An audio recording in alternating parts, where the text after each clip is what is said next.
Tanora maro no mandray anjara ao anatin'ilay hetsika salto snacks dance contexte izay nitanterahana tetsy Antanimena. Tamin'ity androndroany ity no natanterahana ny ampahifadalana tamin'ny hetsika. Notanterahana androany ny quart de finale amin'ilay hetsika salto snacks dance contexte izay atao etsy amin'ny hetsika Antanimena.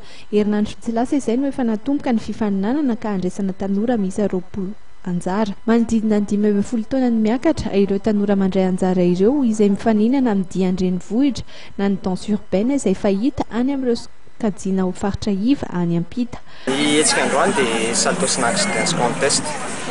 Ny tanjona dia hoentina hisorana ireo mpanjifa ny salto efatra amin'izay rehetra, ary hoentina hamezana sehatra ireo tanora izay mahay mandiha izay mbola tsy nivoaka teo anivon'ny tontolon'ny kolontsaina.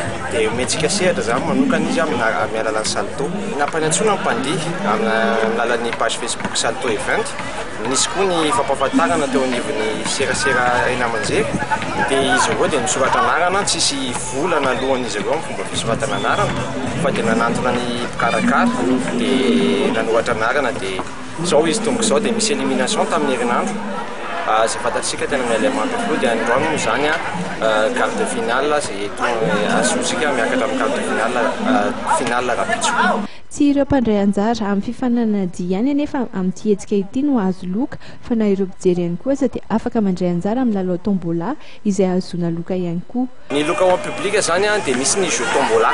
Misy hetsika maro samihafa, misy animation isan-karazany ao. Fa misy koa ny jeu tombola zany hoe mividy salto snacks aterinao dia fonosana salto snacks aterinao, azo atakalo ticket de participation tombola isan'andro isan'andro izay hetsika 3 andro zay dia misy tirage famarana ny hetsika ao anatin'ny andro dia azahoana loka ohatran'ny téléphone portable, survêtement, salto snacks ary dizy maro samihafa.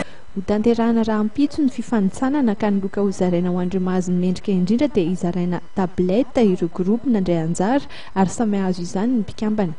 Nisokatra ho an'ny daholobe ny famarana raha ampitso ary izay mitondra fonosana salto 3 dia avy hatrany dia afaka mandray anjara amin'ny tombola ahazoana loka maro samihafa toy ny finday.